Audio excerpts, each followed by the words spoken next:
Estamos llegando al capítulo 40 del libro de Génesis. Los que han estado conmigo durante estos últimos 3-4 meses, avanzamos día a día leyendo e interpretando la Biblia. Porque si hay algo que nos encantaría a todos cuando empezamos a leer la Biblia, es un libro viejo, entre comillas, antiguo, pero de una riqueza y de una actualidad como si la acabaran de imprimir para nuestro día a día. La Biblia tiene una particularidad y es que la Biblia ella se renueva de día en día por una razón, porque la palabra de Dios dice ella es viva y más cortante que toda espada de 2 filos. La palabra tiene una particularidad y es que cuando ella sale de la boca de Dios, ella hace exactamente aquello para lo que Dios la envía. Por lo tanto, los que están conectados allá a la distancia, a los cuales los bendigo en el nombre de Jesús, disponga su corazón para oír el consejo de Dios. Y estamos inmersos en la vida y en la historia de un hombre llamado José. José, el hombre de la túnica de colores, el preferido de papá, el hombre de las visiones extraordinarias de futuro dado por Dios. En otras palabras, podríamos decir de alguna manera que José era el preferido de papá, pero no necesariamente era el preferido de Dios. Porque si no, alguno dirá, bueno, ¿y por qué si este hombre es el preferido de Dios y Dios le da visiones tan extraordinarias? ¿Por qué al final la vida de José está tan atravesada de procesos y de crisis tan fuertes? Como cuando usted dice, pero si Dios está conmigo, ¿por qué me pasa esto? O si Dios es mi ayudante, mi ayudador, mi consejero, mi guía, Él planifica mi vida, ¿por qué me pasan tantas cosas negativas?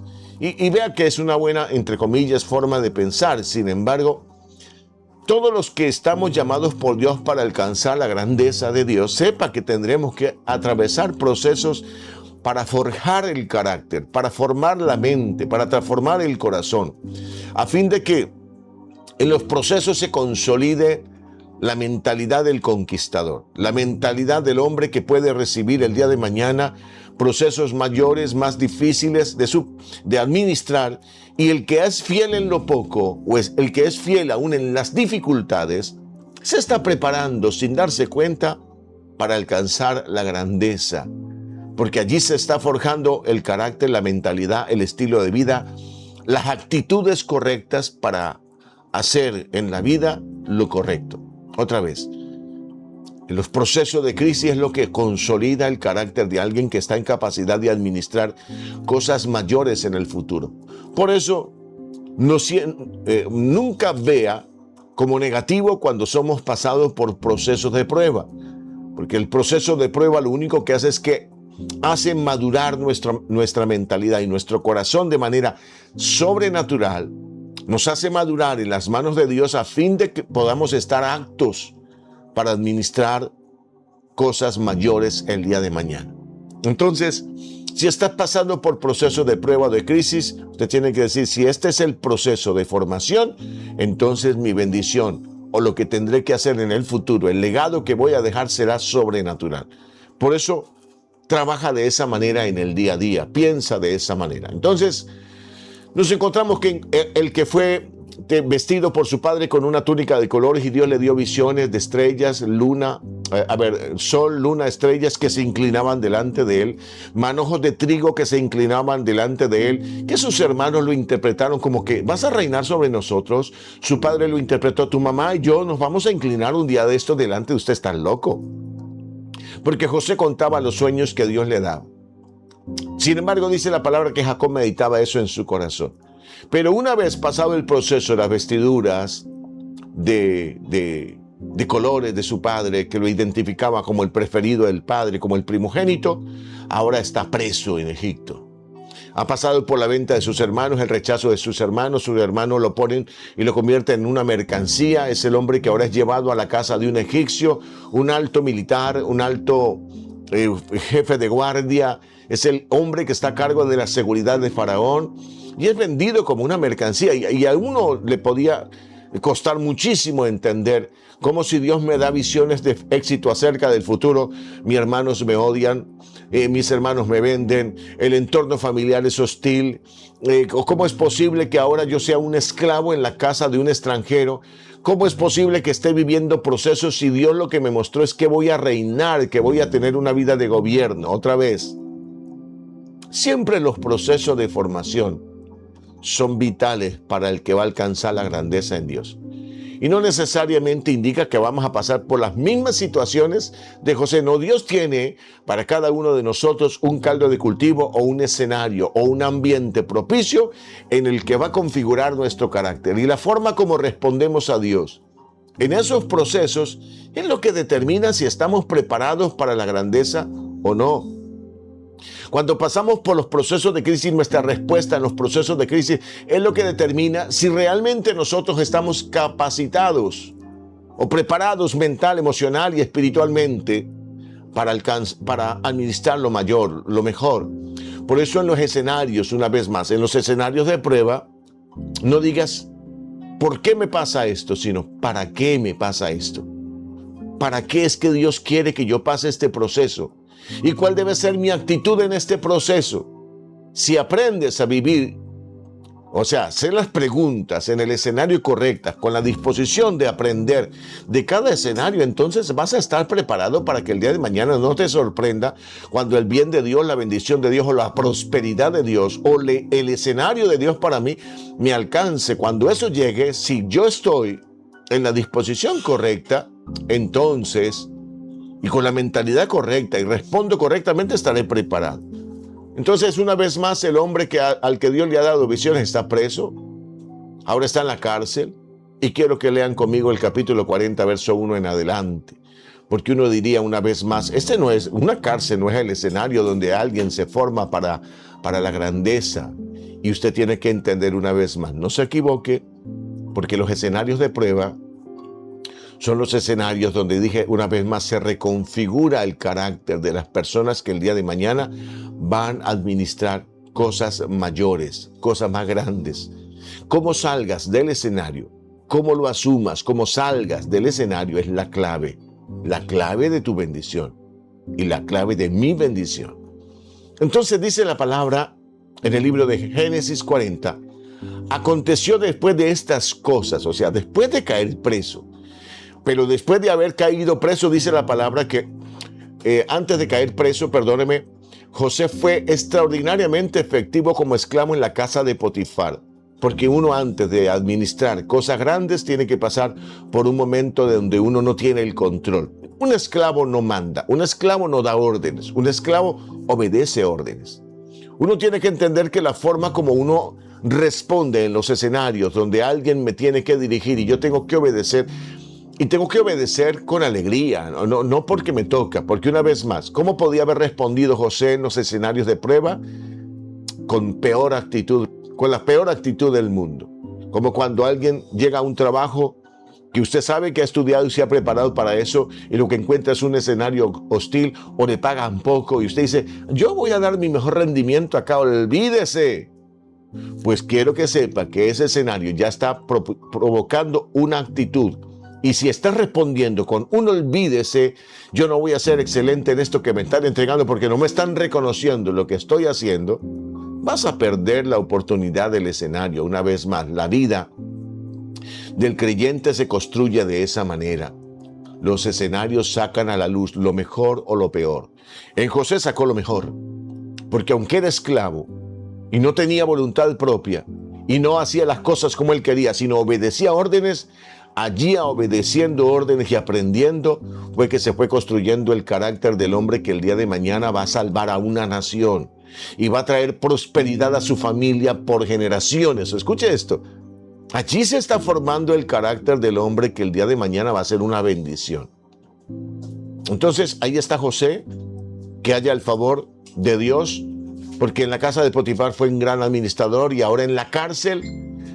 Este ha sido un proceso de muchos años, ojo, este proceso de prueba de José que dura más o menos 13 años, porque cuando empieza a gobernar en Egipto ya tiene 30 y salió de 17 años vendido, 13 años de formación, 13 años de universidad de la vida, ¿no? La universidad de la vida. Aprende a administrar en la casa de Potifar, se vuelve un gran administrador, un hombre al que Dios le pone todo y en las manos de José todo prospera.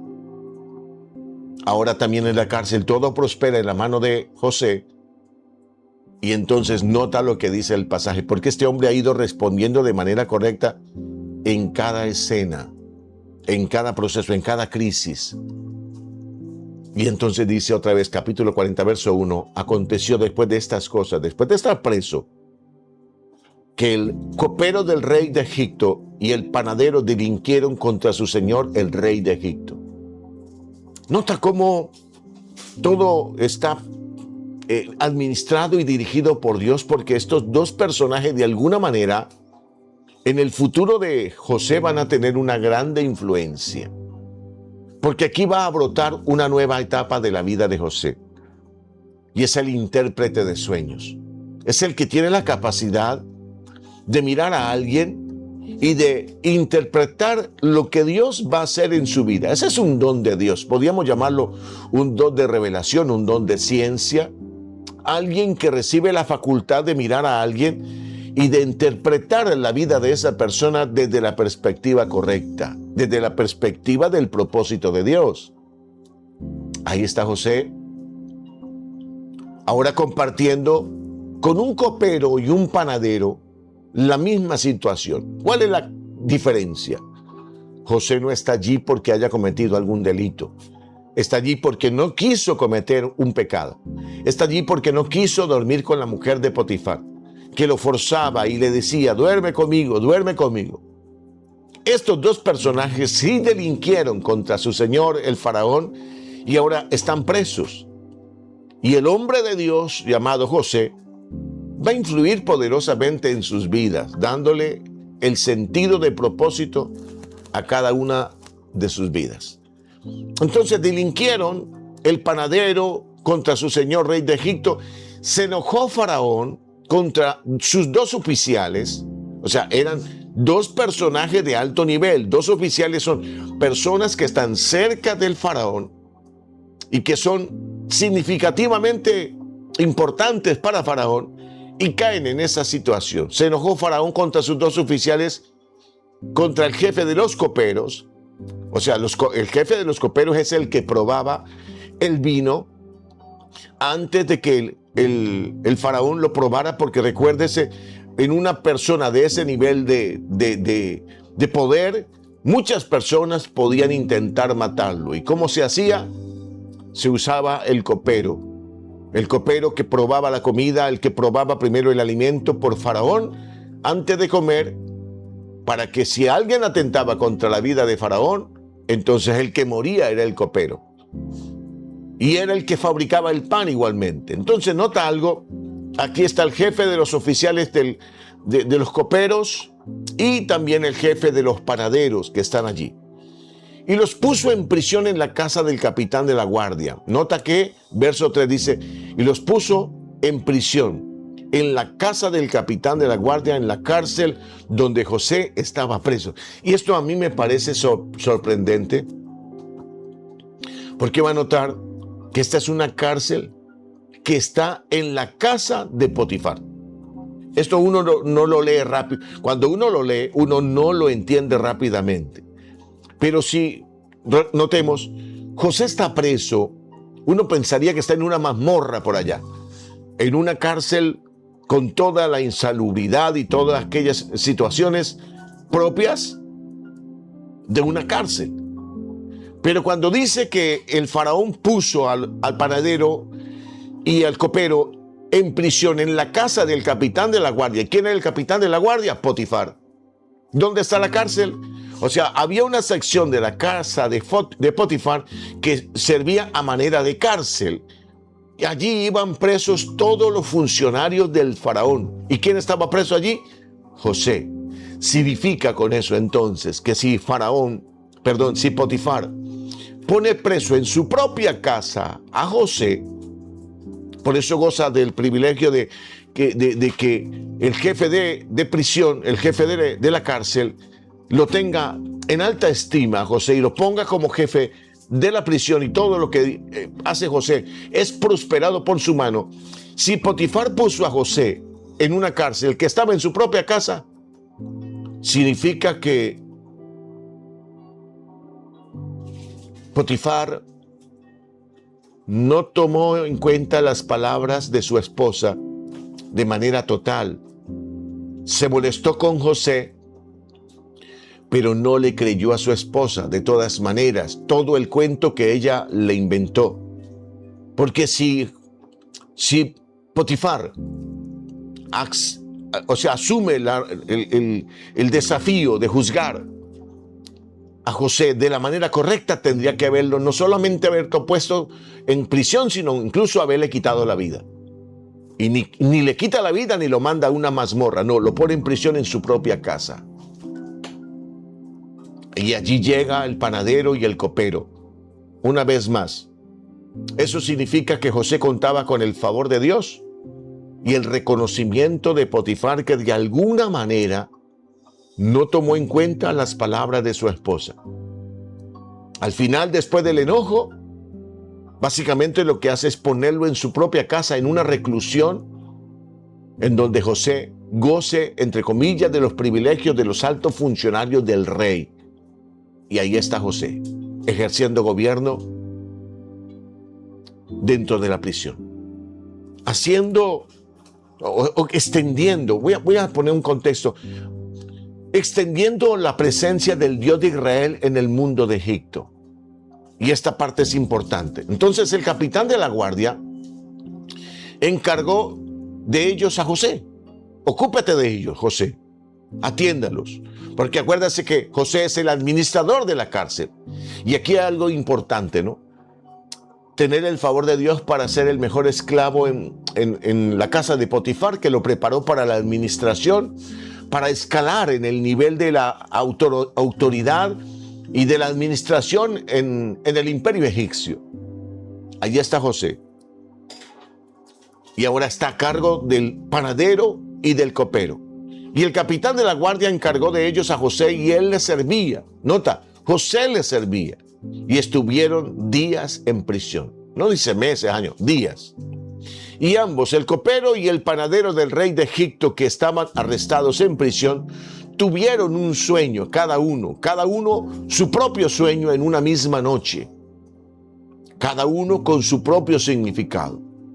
Y vino a ellos José por la mañana y los miró, y aquí que estaban tristes. Y él preguntó a aquellos oficiales de Faraón que estaban con él en prisión de la casa de su señor, diciendo: ¿por qué parecen hoy mal vuestros semblantes? ¿Por qué se ven mal hoy? Y ellos respondieron: hemos tenido un sueño y no hay quien lo interprete. Entonces le dijo José: ¿no son de Dios las interpretaciones? Nota algo, no son de Dios las interpretaciones, pero ¿de qué Dios está hablando? ¿Está hablando acaso del dios Ra, el dios del sol de los egipcios? ¿Está hablando acaso de la dios Nut, la dios luna de los egipcios? Porque recuerde que la dios luna, Nut, es una representación de la diosa que, entre comillas, controlaba las estaciones, y las estrellas igualmente era otro tipo de divinidad que, entre comillas, administraba y manejaba el destino de la gente. ¿Acaso está hablando José del Dios? No es el Dios el intérprete, no son de Dios las interpretaciones. ¿De qué Dios está hablando? Y yo quiero que note cómo José, aunque ha sido llevado a Egipto y está preso en Egipto, su mente y su corazón están tan conectados con el Dios de Abraham, de Isaac y de Jacob, que José sigue siendo luz en las tinieblas, o es luz en las tinieblas. Es luz en la oscuridad. Él nunca renegó de Dios aunque le iba mal. Y él tenía una poderosa intimidad con Dios al punto de que podía decir: el Dios de Israel, el Dios del cielo y de la tierra es el verdadero Señor, que incluso cuando da un sueño también da el sentido de propósito del sueño. Porque ¿quién había tenido sueños? José mismo había tenido un sueño donde el sol, la luna, las estrellas se inclinaban delante de él, y que sus hermanos interpretaron, incluyendo a Jacob, que José estaba diciendo que Dios le estaba dando sueños donde ellos se iban a inclinar delante de José. ¿Y qué le decían sus hermanos? Te odiamos por eso. ¿Vamos acaso nosotros a inclinarnos algún día delante de ti? Estás loco. Incluso su propio padre. Entonces el hombre que en el pasado tuvo sueños, y esto podía a uno moverlo interiormente, porque un hombre que ha tenido sueños y ve que todo está al revés, él podía decir: no le crean esos sueños. Mire, a mí Dios me dio un sueño de luna El sol, luna, estrellas se inclinaban delante de mí. Mira dónde ando. Mira dónde estoy. Nota cómo José tiene la capacidad de entender por el Espíritu de Dios, por el Señor que está con él en la cárcel, de que lo que está viviendo es circunstancial, y por eso es que él responde de la manera correcta en los momentos de cárcel y de prisión. Él no se rebela contra el Dios de los sueños. Él podía decir, ¿sabe qué? No crean en esos sueños. No se pongan a creer en eso. Mire, otra vez, yo tuve un sueño y mira dónde estoy, en la peor condición. Pero José dice, Dios es real. Y Él puede poner un sueño en el corazón de alguien y eso debe tener interpretación y tiene interpretación. ¿No son de Dios las interpretaciones? Cuéntenme ahora el sueño. Entonces el jefe de los coperos contó su sueño a Jacob y le dijo, yo soñaba que veía una vid delante de mí. ¿Qué es una vid? Una planta que crece, que produce fruto. ¿Están allí conmigo? Yo vi una vid delante de mí y en la vid habían tres sarmientos llenos, ¿no?, de fruto. Y ella como que brotaba y arrojaba su flor, viniendo a madurar sus racimos de uvas. Y que la copa de Faraón estaba en mi mano, y que tomaba yo las uvas y las exprimía en la copa de Faraón, y daba yo la copa en mano del Faraón. Y entonces José le dijo, esta es su interpretación. Los tres sarmientos son 3 días, van a pasar 3 días. Recuerda que llevan pocos días en la cárcel y él dice, van a pasar 3 días y al cabo de 3 días levantará Faraón tu cabeza y te restituirá a tu puesto y darás la copa a Faraón en su mano como solías hacerlo cuando eras copero. O sea, vas a volver a tu trabajo, vas a regresar a tu trabajo. Mire la interpretación del sueño de este hombre. Una vid que crece, que tiene 3 sarmientos, que da flor y que la flor produce su fruto y que él ve cómo esos racimos se los toma y los exprime encima de la copa de Faraón. ¿Y qué le dice José? Esa es su interpretación. Vas a ser restituido, vas a regresar a tu trabajo. O sea, te van a perdonar la vida y vas a regresar a tu trabajo. Pero después le dice José, y aquí hay un detalle, ¿no? Porque, ojo con esto, siempre los hombres de Dios, por muy grande que vuelen y alcancen grandeza, tienen momentos en que cambian de la dependencia de Dios a confiar en el corazón del hombre. ¿Y qué dice la Biblia? Maldito el hombre que confía en el hombre.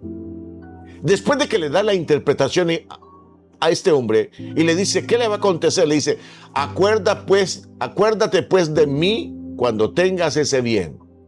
O sea, cuando eso que te estoy diciendo te acontezca, acuérdate de mí.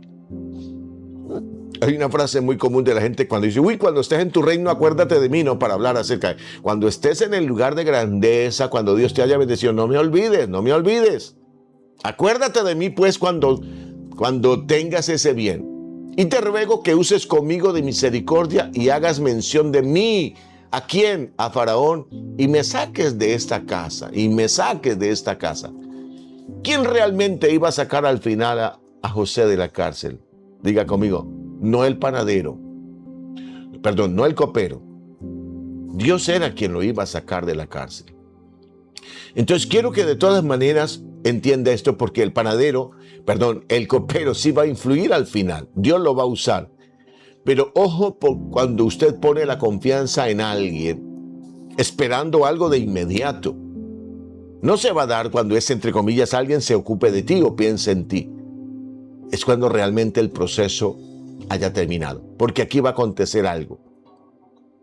Este va a ser un nuevo evento en el que José podía verse amargado en el corazón. ¿Sabe? José podía haberse amargado de la peor manera y haber dicho, ¿de qué me sirve a mí servir? Mire, le serviste a hombre, va a salir libre, salió libre y al final nada bueno pasa en mi vida. Y podía haberse amargado de la peor manera. Entonces ya podía haber tenido resentimiento contra sus hermanos, contra la mujer de Potifar, contra la gente que le hizo daño en el proceso de la vida. Y este hombre que se va a olvidar, porque esa es la historia, este hombre se va a olvidar de José. Como si nunca hubiera pasado nada positivo en su vida. Como si José no lo hubiera preparado mental y emocionalmente para que estuviera de la mejor manera cuando fuera restituido a su lugar. Ojo cuando usted y yo esperamos que el entorno que nos rodea sea el entorno que influya a nuestro favor. Entonces dice la palabra, usa de misericordia, mencióname delante de Faraón y sácame de aquí, porque fui hurtado de la tierra de los hebreos. Nota algo, hace referencia a cuando fue puesto en prisión por sus hermanos, y tampoco he hecho aquí por qué me pusieran en la cárcel. O sea, está diciendo, mire, he vivido la injusticia, mis hermanos me venden, y la mujer de Potifar miente y me mete en la prisión. Acuérdate de mí, sácame de aquí, haz mención de mí cuando esté delante de Faraón.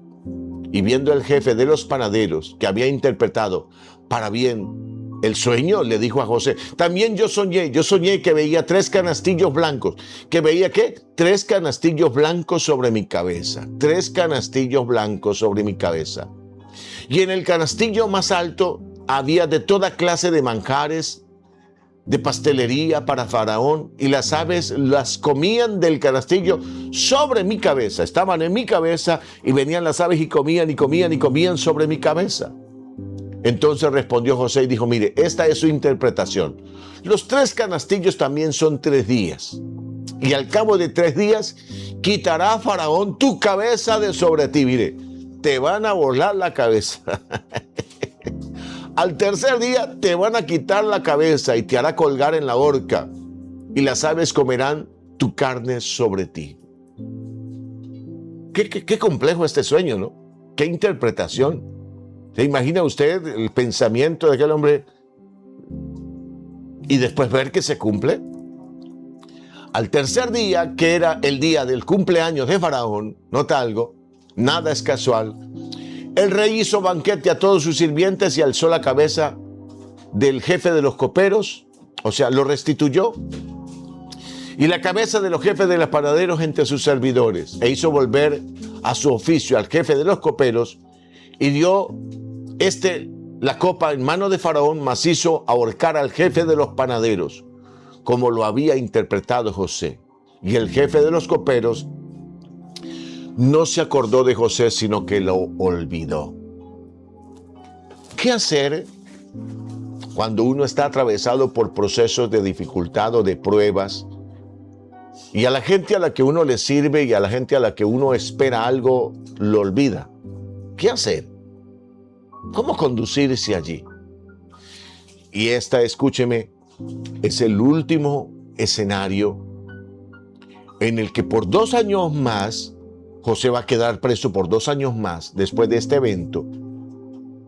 Y este hombre llamado José será procesado por 2 años más en la cárcel, preparándolo para la grandeza. Pero la forma como José va a responder en estos próximos 2 años va a determinar si José va a convertirse en el hombre que va a convertirse en la fuente de bendición para una familia y para una nación llamada Israel. Porque una vez más, el problema no son los problemas. El problema no son los problemas. El problema no es que vengan crisis, sino cómo respondemos a ellos. ¿Cómo responderías tú si le haces el favor a alguien? Eres ofendido injustamente por tus hermanos, eres acusado injustamente por una persona que te acusa de algo que nunca has hecho, y aparte de eso haces bien en la cárcel, todo lo que Dios pone en tus manos prospera, y ahora las personas a las que le sirves te olvidan. ¿Cómo responder en eso? Sepa que esto es determinante en la vida de las personas. Los escenarios de crisis y de prueba son los que preparan tu carácter, tu corazón, para la administración de las cosas grandes que vienen en el futuro. Si respondes mal, te llenas de resentimiento, te llenas de odio, solo quieres salir de tus procesos de crisis, para vengarme, para que cuando mañana tenga algo, cuando Dios me dé, o cuando yo salga de esta prisión, o cuando yo logre vencer este proceso, se van a acordar de mí. ese no está preparado ni para la grandeza, ni para administrar cosas importantes en la vida o en la historia.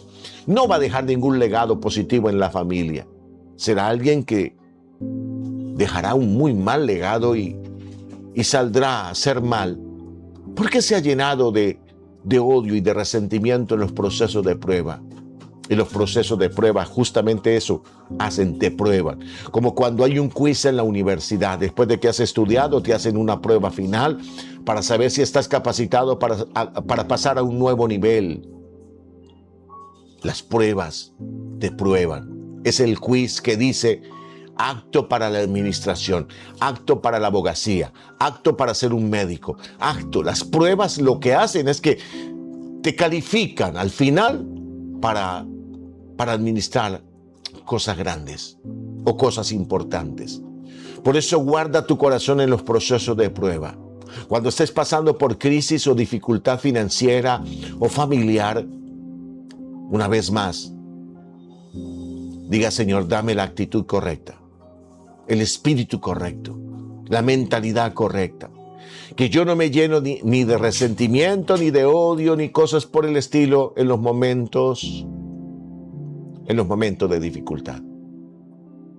Vamos, yo quiero que oremos en esta mañana. Estás pasando por una crisis y tú dices: ¿cómo responder en este momento? María Elvira Castro, Elena Coromoto, ¿cómo responder en estos procesos? Y yo te voy a acompañar en un momento de oración. Diga: Señor, no estoy entendiendo del todo lo que estoy viviendo, pero quiero tener la mejor actitud. Y quiero responder de la mejor manera cuando gente en la que estaba esperando algo no me respondió. Diga: porque yo sé que mi bendición, mi liberación, mi transformación, el alcanzar grandes cosas no vendrá de una fuente terrenal, sino celestial. Y gracias por formarme en estos procesos. Y gracias por construir mi carácter. Y por permitirme, Señor, crecer y madurar en mi fe. Y mantenerme estable mental y emocionalmente. Diga: Señor, yo te pido en esta mañana, en el nombre de Jesús, los que están en otro lugar del país o del mundo, diga: Señor, gracias por este tiempo. Porque si estoy pasando por pruebas es que estoy preparándome para tener la mejor actitud, vamos, la mejor actitud, el mejor espíritu, la mejor visión, la mejor mentalidad. Como dice el libro de Deuteronomio capítulo 8 al pueblo de Israel: mira que los he traído por estos 40 años por el desierto para probar lo que había en su corazón, si habían o no de guardar mis mandamientos. Y les hice pasar por en medio de serpientes, escorpiones, por medio de dificultades, incluso los hice tener hambre para que sepan que no solo de pan vivirá el hombre, sino de toda palabra que sale de la boca de Dios. Y los hice pasar por procesos de prueba para la postre hacerles bien. Porque ese es el proceso de Dios para la postre hacernos bien. Y diga conmigo: yo abrazo al Dios que me ha metido en un proceso del que yo voy a salir renovado, transformado, bendecido por el poder de la palabra. Vamos, usted que está en casa, diga: yo voy a salir renovado, bendecido, transformado por el poder de la palabra. El Señor que estuvo con José está conmigo, y el Señor que honró a José también me honrará a mí, porque yo creo en la palabra. Dígale: gracias, Señor, en el poder de la palabra, en el nombre de Jesús de Nazaret. Dígale: gracias, Dios, por tu bendición sobre mí, y gracias por enseñarnos a través de la palabra. En el nombre de Jesús. Vamos, usted que está en casa, con la mejor actitud, vamos, la mejor disposición de corazón. Gracias, Dios, porque tú no te olvidas de mí.